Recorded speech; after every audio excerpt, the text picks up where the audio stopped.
नमस्कार दोस्तों, न्यूज डंका में आप सभी का स्वागत है। बारिश के मौसम में भी रेगिस्तान का राजनीति पारा चढ़ा हुआ है। यह राजनीति सरगर्मियां कब तक राजस्थान को तपाती रहेंगी यह कह पाना मुश्किल है, क्योंकि पल पर राजस्थान की राजनीति में होने वाले घटनाक्रम तो यही इशारा कर रहे हैं। लेकिन क्या कांग्रेस की लड़ाई एक दिन की है? नहीं, यह कांग्रेस को विरासत में मिली हुई है। एक कहावत है कि कोई दूसरे के लिए गड्ढा खोदता है तो वह खुद उसी गड्ढा में गिरता है। कांग्रेस के साथ भी ऐसा ही हो रहा है। कांग्रेस में एक संस्कृति रही है किसी चीज को लटकाने की। अगर कांग्रेस सरकार में रही तब भी किसी योजना को टालने उसे लटकाए रखा। कांग्रेस की यही संस्कृति रही है। आप सोच सकते हैं कि कांग्रेस में 24 साल बाद अध्यक्ष पद के चुनाव हो रहा है। एक लोकतांत्रिक देश में देश की पहली और सबसे बड़ी पार्टी का तगमा हासिल कर चुकी कांग्रेस के लिए यह शर्मनाक बात है। कांग्रेस की यही अनुशासनहीनता उसे ले डूबी। किसी परिवार का मुखिया एक समय तक ही किसी पार्टी या संस्थान की कमान संभाल सकता है। एक समय के बाद उसका विरोध होना तय है। कांग्रेस बार बार पीएम मोदी को तानाशाह कहती है, लेकिन सबसे बड़ा तानाशाह अगर कोई है तो वह कांग्रेस है। उसको चलाने वाला आला कमान है, जो 24 साल तक कांग्रेस कार्यकर्ताओं पर अपनी मनमानी थोपता आया। आज उसी का नतीजा है कि राजस्थान में सियासी संकट है। पार्टी को कई दर्जन नेता छोड़ चले गए। हर कोई उचित सम्मान चाहता है, लेकिन क्या कांग्रेस दे पाई सम्मान? नहीं। कांग्रेस खुद को बदल नहीं पाई तो अपने नेताओं को सम्मान कहां से दे पाएगी? कई नेता आज भी अपनी बारी का इंतजार कर रहे हैं, जैसे सचिन पायलट है। बहरहाल राजस्थान की राजनीति में उठे तूफान को शांत करना आसान नहीं है, लेकिन इसके लिए कांग्रेस भले अशोक गहलोत को दोषी ठहरा रही है, पर इसके लिए सबसे ज्यादा कोई दोषी है तो पार्टी का आला कमान। राजस्थान में 2018 में हुए विधानसभा के बाद जो गहलोत और पायलट में नुरा कुश्ती शुरू हुई थी वह आज तक जारी है। दोनों नेताओं के समर्थक लगातार एक दूसरे के गुटों पर हमला कर रहे हैं, एक दूसरे पर जूता चप्पल फेंक रहे हैं। तो आप समझ सकते हैं कि पार्टी के कार्यकर्ता में कितनी अनुशासन है।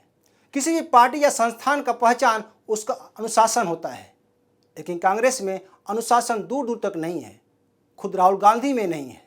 2013 में मनमोहन सरकार द्वारा दागी नेताओं को चुनाव लड़ने के लिए संबंधी लाए गए अध्यादेश को उन्होंने सार्वजनिक तौर पर फाड़ दिया था। उन्होंने इस दौरान कहा था कि यह अध्यादेश सरासर बकवास है। अध्यादेश पर राहुल गांधी के इस स्टैंड पर मनमोहन सरकार को यू टर्न लेना पड़ा था। तो फिर एक आम कार्यकर्ता से कांग्रेस अनुशासन की कैसे उम्मीद कर सकती है, क्योंकि वह भी तो उसी अनुशासनहीन पार्टी का सदस्य है। वही राजस्थान में लंबे समय से जारी कोल्ड वार को आला कमान ने सुलझाने के बजाय उसकी अनदेखी करता रहा। आज हालात यह है कि पार्टी टूट के कगार पर पहुंच चुकी है। अगर गहलोत गुट अपनी मांगों पर आ रहा तो कांग्रेस को राजस्थान में अपनी सत्ता गंवानी पड़ सकती है। कांग्रेस की हालत पंजाब जैसी हो सकती है। पंजाब में भी कांग्रेस के आला कमान की मनमानी से पार्टी को गच्चा खाना पड़ा। सबसे बड़ी बात यह है कि कांग्रेस किसी समस्या का रहते समाधान नहीं करती, उसे ज्यों का त्यों छोड़ देती है या उस पर ध्यान नहीं देती है, जो पार्टी को नुकसान पहुंचाता है। राजस्थान सियासी संकट के बीच 2018 के विधानसभा चुनाव के बाद पड़ी थी, जब एक माह तक पायलट और गहलोत सीएम की कुर्सी को लेकर अपना दम दिखाते रहे, लेकिन समस्या सुलझने के बजाय उछलती जा रही थी। बाद में इस विवाद में आला कमान के हस्तक्षेप के बाद मामला शांत हुआ। उस समय सचिन पायलट को डिप्टी सीएम बनाने की पेशकश की गई थी। हालांकि कुछ समय बाद पायलट इस पद को छोड़ दिए। पायलट जानते थे कि अगर एक बार उनके ऊपर डिप्टी सीएम का टैग लग गया तो छुड़ाने के से नहीं छूटेगा, इसलिए उन्होंने डिप्टी सीएम का पद त्याग दिया। लेकिन 2020 में गहलोत सरकार के खिलाफ सचिन पायलट की चिंगारी आज ज्वालामुखी बन चुकी है, जिसमें सब कुछ सोहा हो जाएगा। तो यह जानते हैं कि 2020 में क्या हुआ था। दरअसल जून 2020 में सचिन पायलट ने अपने 19 कांग्रेसी विधायकों के साथ बगावत कर दी थी। वे गुड़गांव के मानसेर में डेरा डाल लिया था। तब राजस्थान की कांग्रेस सरकार अस्थिर हो गई थी, जिससे आज तक अशोक गहलोत नाराज हैं।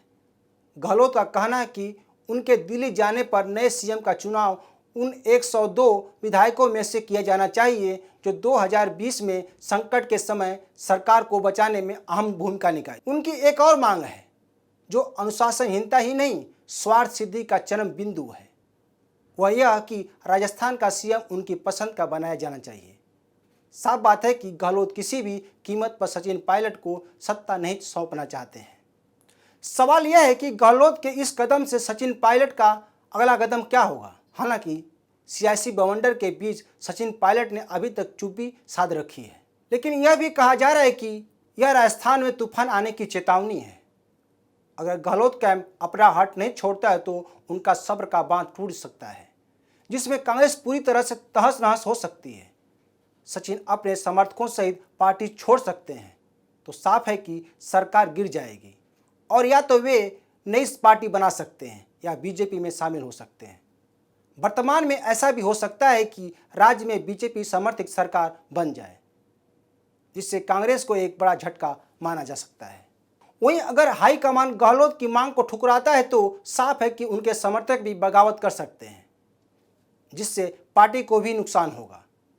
इस अवस्था में भी सरकार गिरने की संभावना बन रही है। लेकिन अगर गहलोत सचिन का समर्थन करते हैं तब भी क्या गारंटी है कि राजस्थान में विधायक सचिन पायलट के सीएम बनने पर उनका साथ देंगे।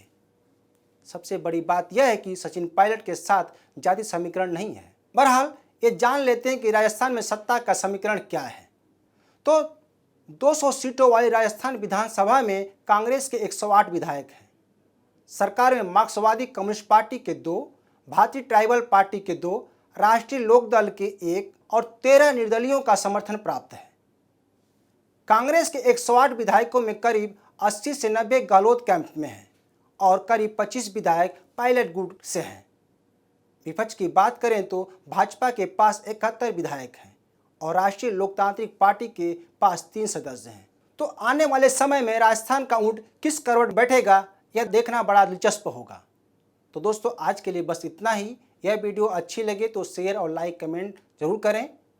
ताज़ा खबरों के लिए न्यूज़ डंका ऐप को डाउनलोड करें। हमारे यूट्यूब चैनल को सब्सक्राइब करें। धन्यवाद।